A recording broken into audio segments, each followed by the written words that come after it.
Sığalla saqqalını, heç düşünmə dalını. Mənə bu dünya malını aparan adam göstər.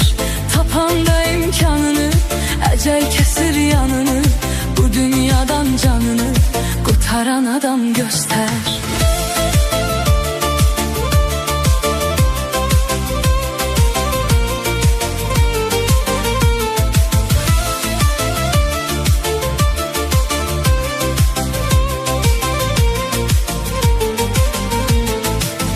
Ariflər nə qədər qonaqdı dünyada bəşər. Gələn əli boş getsə əgər bu dünyanın başını buraq. Güya məkandır ki, evdir ki, nə yatdı ki, nə gördü ki. Süleymana nə verdi ki, bu dünyanın başını buraq. Bu dünyanın başını buraq. Yox elə bir bəndə, məsələ səndə məndə. Biri günah eləyəndə qızaran adam göstər. O sənə verən yüklə, dayan sonunu bekle. Oyun baz felekle, bacaran adam göster.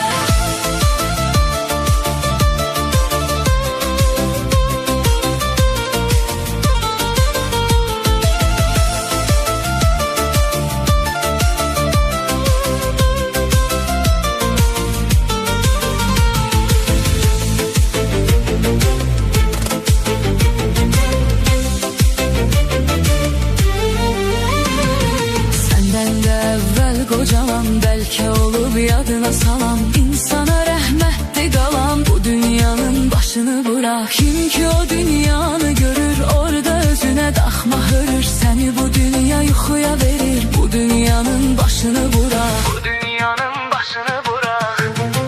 Fələk çoxunu yıxdı, kimisə xoşbəxt çıxdı. Saçları yox vaxtı, ağaran adam göstər.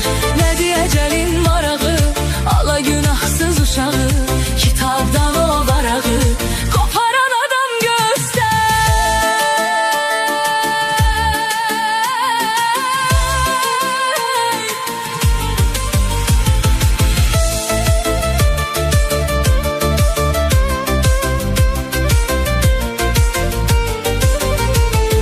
Sığalla saqqalını, heç düşünmə dalını.